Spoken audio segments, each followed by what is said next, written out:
Fala galera, Alana Potterman, vestibulando, de boa. Estamos aqui de volta com mais uma aula do Apótema Vestibulares e hoje veremos a continuação de subconjuntos. Galera, eu preciso deixar aquele velho recadinho para vocês irem lá no nosso canal, se inscreverem, indicarem, ativem as notificações, deixe seu like, deixe seu comentário, nos ajude a propagar o canal.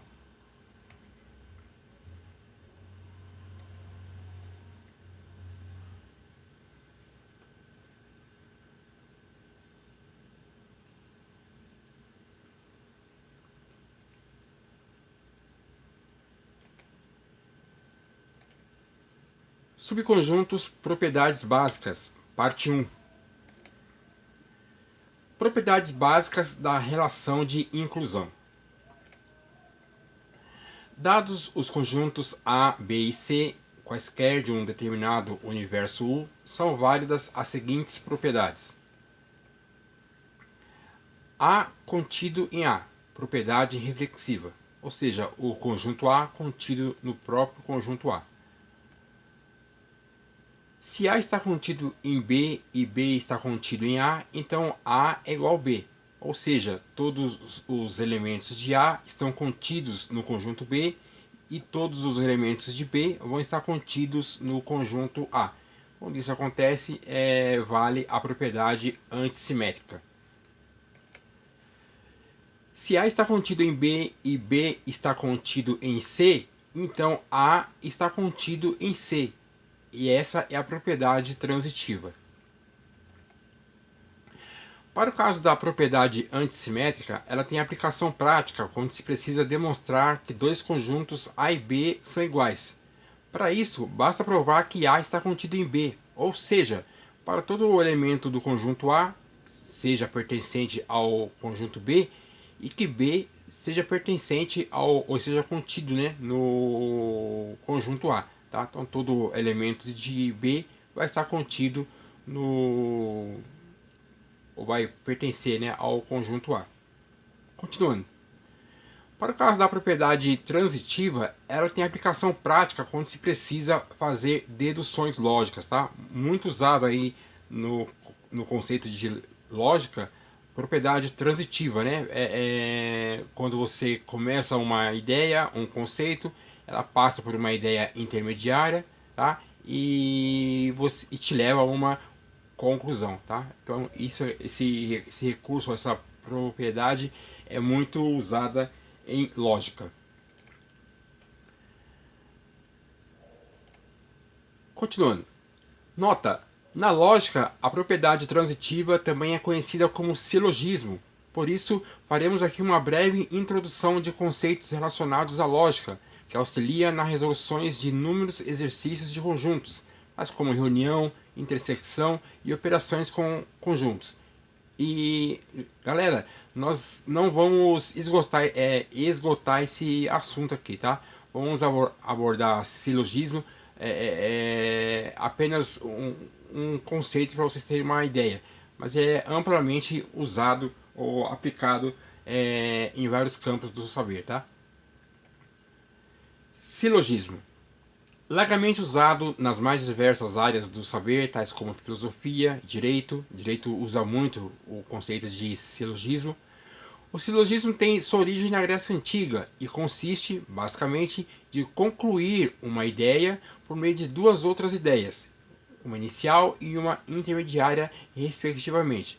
A essas duas ideias, a ideia inicial e a ideia intermediária, nós vamos chamar de premissas. Tá? Então a base do silogismo é trabalhar com premissas. Tá? Se eu afirmo algo, aquele algo acontece e dali eu tiro uma conclusão.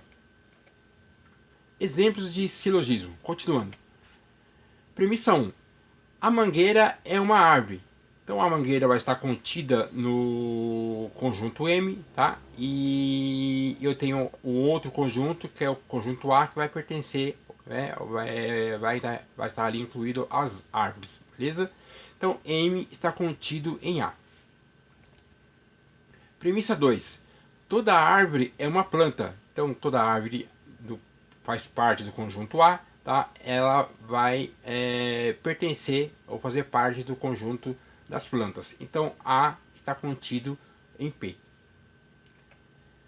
Conclusão: toda mangueira é uma planta.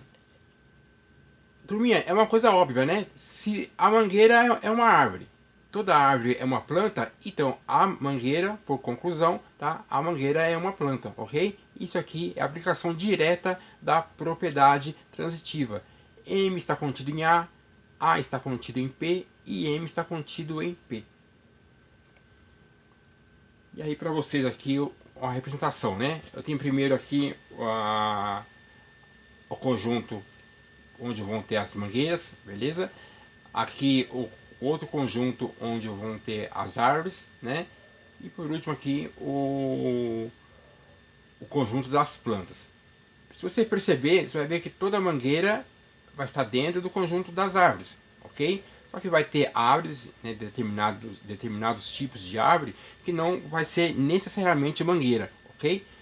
E por sua vez, vai ter árvores aqui no caso, tá? Vai ter árvores, né, que não vão estar incluídos.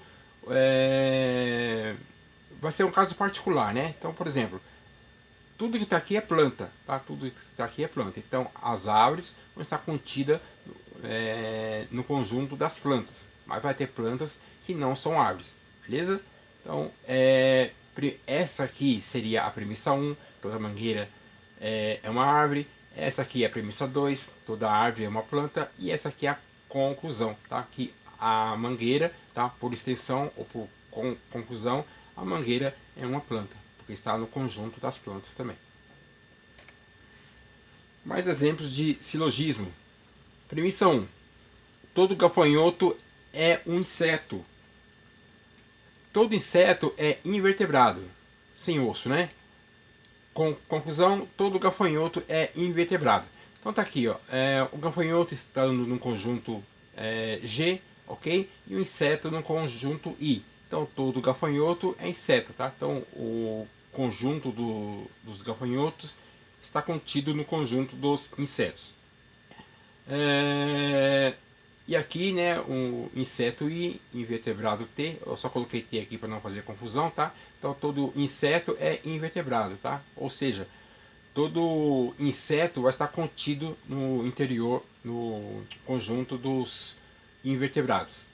E a conclusão que chegamos é que todo gafanhoto é invertebrado, ou seja, o fato do gafanhoto ser inseto, né, faça com que o inseto seja invertebrado, então todo gafanhoto é invertebrado, tá? Então o gafanhoto está contido no conjunto dos invertebrados. E aí tá aqui para vocês, né? A primeira premissa, que no caso do gafanhoto é um inseto, tá? Tá aqui para você. Então tudo que está aqui dentro é gafanhoto, né? Então todo gafanhoto é inseto. Mas lógico, vai ter casos de determinados insetos, tá? Como está nessa região aqui, que não são gafanhotos, necessariamente, tá? E por último, todo inseto é invertebrado, tá? Tudo que está aqui nessa região branca constitui os invertebrados, tá? Mas vai ter invertebrados que não são necessariamente insetos, mas todo gafanhoto é invertebrado e todo inseto é invertebrado, beleza? Ainda em silogismo, o que a gente conclui é que nesse tipo de argumentação, o que garante a conclusão é que as duas premissas, né, as duas ideias iniciais, sejam verdadeiras, beleza? Então, por exemplo, se eu falar que todo homem melhor, se eu falar que todo mundo que nasce em São Paulo é brasileiro, e todo brasileiro faz parte do continente sul-americano, ou seja, toda pessoa que nasce em São Paulo faz parte do continente sul-americano, ok? São as premissas. Então, se as duas premissas forem verdadeiras, ok? A conclusão também ela é verdadeira. Relação de inclusão e implicação lógica. Vimos que uma propriedade, não necessariamente matemática, já que pode ser aplicado esse conceito de propriedade em vários campos do saber, ela pode ser expressa através ou por meio da ideia de conjunto. Considere o conjunto A com seus respectivos elementos pertencentes a um certo universo U e que os elementos de A possuam uma propriedade P. Considere agora que B seja o conjunto dos elementos desse mesmo universo U e que possuam a propriedade Q. Então, aqui é o seguinte, né? O conjunto A vai ter os seus elementos lá e esses elementos vão fazer ou vão ser atribuídos a esses elementos de a propriedade P, ok? Depois, no mesmo conjunto universo, eu tenho um conjunto B, tá? E aos elementos do conjunto B, né, do conjunto de B, vão ser atribuídos a propriedade Q, ok? Então, grava aí, tá? P vai pertencer ao conjunto A e Q vai ser a propriedade pertencente ao conjunto B. Continuando em relação à difusão, quando isso ocorre, né, o elemento do conjunto A tem a propriedade P e os elementos do conjunto de B têm a propriedade Q, tá? E pelo conceito de inclusão, né, A está contido em B, então tudo isso aqui é A, tudo isso aqui é B. Então A está contido em B. Então P implica que, tá? P, esse sinal, esse símbolo aqui, essa notação significa implica. P implica que, tá? Ou acarreta, tá? É o mesmo significado. E aí, como já dito, estamos dizendo para vocês que A está contido em B. Exemplo de inclusão lógica e implicação. No universo dos números naturais, vamos considerar as seguintes propriedades. Propriedade P. N é um número natural e que termina com 3. Propriedade Q. N é um número natural ímpar. Então, ó, tem aqui o conjunto A e outros valores, tá? Todos eles terminados em 3. 3, 13, 23, 33, 43, 53, 63 e lá vai pedrada, beleza? Todos eles terminados com 3. A esse conjunto A, né, e os seus respectivos elementos aqui, eles vão fazer parte da propriedade P, ok? Agora o conjunto B, né? No caso aqui, ó, N é um número natural ímpar. Então, ó, 1 é ímpar, 3 é ímpar, 5 é ímpar, 7 é ímpar, 9 é ímpar, não se estressa, 11 é ímpar, 13 é ímpar, 15 é ímpar. E assim vai, ok? Então, o fato, se você reparar bem, o fato de no conjunto A os elementos terminarem em 3 faz com que em B vão surgir os números ímpares, ok? Então, ó, tenho 3 aqui, tenho 3 aqui, tenho 3 aqui, né? Ou um número terminado com 3 aqui, depois eu tenho o 3 aqui. Se eu continuar aqui, vai aparecer o 23, lá na frente vai aparecer o 33 e assim vai. Então, o fato de um número terminar em 3 implica com que ele seja ímpar, ou seja, e você percebe que os elementos de A estão contidos no conjunto B, beleza?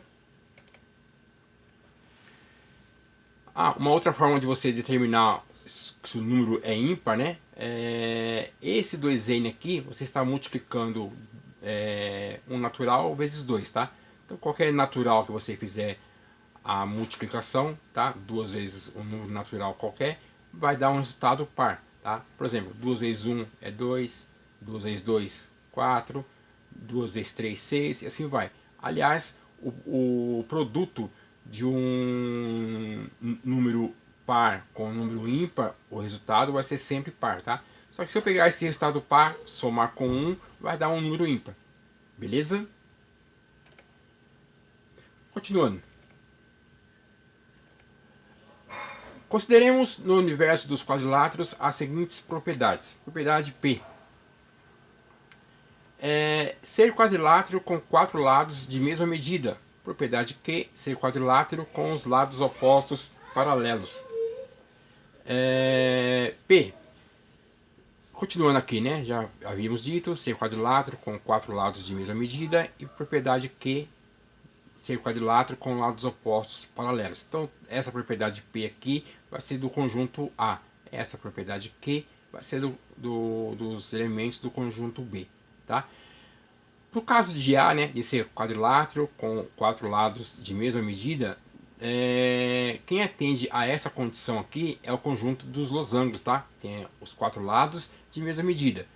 E no caso de B, né, essa propriedade de ser um quadrilátero com lados opostos paralelos. É o conjunto dos paralelogramos, tá?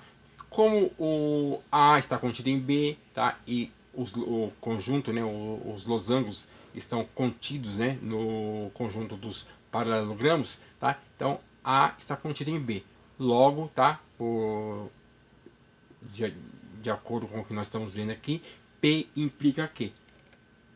E aqui uma representação para você esquemática para melhor compreensão, né? Então tem aqui o quadrilátero ABCD, tá? Que é o losango, ok? Então, ó, perceba que esse lado AB é paralelo a CD e esse lado AD é paralelo a BC, ok? Mais ainda, né? Como ele falou lá que no caso tinha que ser lados congruentes, né? Lados de mesma medida, tá? Perceba que o lado AB, tá? Ele tem a mesma medida do lado AD, tá? E por sua vez o lado DC tem a mesma medida do lado BC, tá? São os lados adjacentes a cada bissetriz aqui, tá? A cada ângulo que contém uma bissetriz, né? São as diagonais do losango, ok? Então, ó, o lado AB é paralelo a CD e o lado AB é congruente a BC. O lado AD é paralelo a BC, tá? E é congruente a CD. Depois o paralelogramo, tá? Um outro quadrilátero, EF, GH. Então perceba que EG, tá? Esse lado é paralelo a FH, ok? EG melhor, e EF, né? Essa parte de cima, EF é paralelo a GH. Só que detalhe, né?